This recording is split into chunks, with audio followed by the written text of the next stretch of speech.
What makes this so odd and perhaps against, regulations? Well, there are decade-old restrictions, Poppy, on such contacts between the White House and the FBI, limiting those discussions only when it is important for the president's duties and where appropriate from a law enforcement perspective. Now, if the deputy director of the FBI, Andrew McCabe, said this to the White House, he may have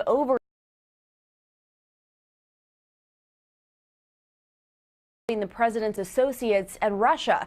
The request from the White House is a violation of procedures that limit communications with the FBI on pending investigations, Poppy. Yeah, right. And this is an investigation that's still ongoing. It is very much still ongoing, and the FBI's counterintelligence division, they are investigating the contacts between Trump associates during the campaign as well as Russia. Also, the House and Senate Intelligence Committees tell CNN that Congress is still investigating those alleged contacts. That has already begun, and they're starting to collect documents and records. So these investigations are in full swing, Poppy. Yeah.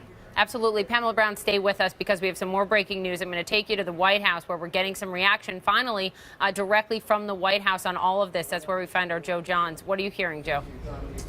Well, senior administration officials briefed reporters just a little while ago, and I think the overall takeaway, number one, is they say they did nothing wrong. And they do accuse CNN of trying to make a situation look nefarious when they say it was not nefarious at all. And much of the recount Brown, the White House administration's versions of events spoken on background suggest that Reince Priebus, the chief of staff, was having a conversation with a group of individuals about intelligence, an unrelated matter, and at the end of that conversation, Mr. McCabe, the deputy director, pulled Reince Priebus aside and essentially told Mr. Priebus, according to these administration officials, that the story in the New York Times as relates to constant contacts involving the Russians was, quote, BS. And the response from Reince Priebus, according to the accounting we got today, he told McCabe in one word or another, well, what can we do about it? And the message back to Mr. Priebus was the FBI cannot get engaged in responding to every news story because that's essentially all the FBI would be doing. After a series of additional conversations, it was determined that it would be okay for Reince Priebus to say that he'd been briefed by FBI officials, or words to that effect, and that they had told him the story in the New York Times was not true. So the White House strongly denies trying to apply influence or pressure on the FBI on this, and also takes issue with the question of whether they were actually even trying to influence an investigation at all. They say to get out in front of a news story after it had already happened. So I think ago about the decades-old policy that pretty much puts a firewall between the White House and the FBI. They say there's a carve-out there for public affairs. So, and the other point they continue to make is they were talking about shooting down a news story, not shooting down an investigation, even though the fact of the matter is, and I raised this point, if the FBI had come out and shot down the New York Times story, they would have had to make a substantive statement about the investigation. The takeaway from that is something the FBI would have had to deal with. Important reporting and reaction now that we're getting from the White House. Joe Johns, thank you very much for that.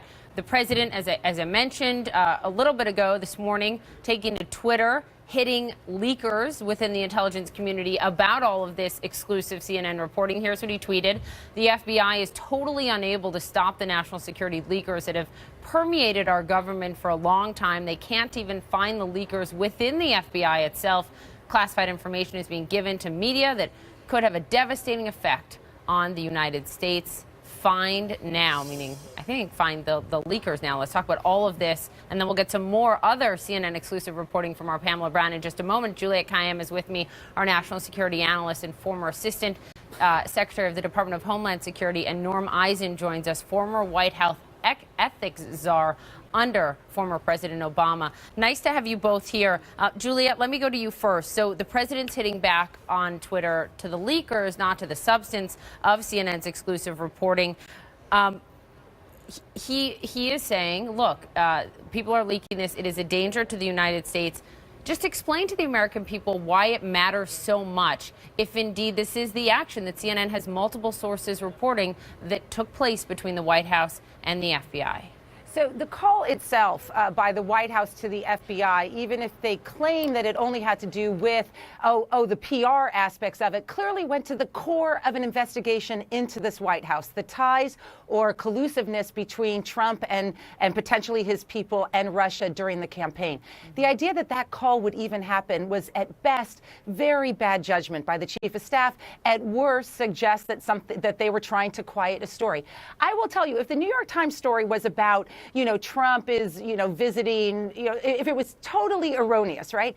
The FBI would have said so. And so the idea that the White House can ask the FBI to get dangerously close to facts about an investigation ongoing, it just breaks not just guidelines, but I think sort of good politics on their part. And it's why people like me, who generally do not like independent investigations, I have confidence in law enforcement, think there's just too much talking between the White House and the FBI. And I will say on Trump's point, McCabe should have never said anything to the chief of staff in that meeting.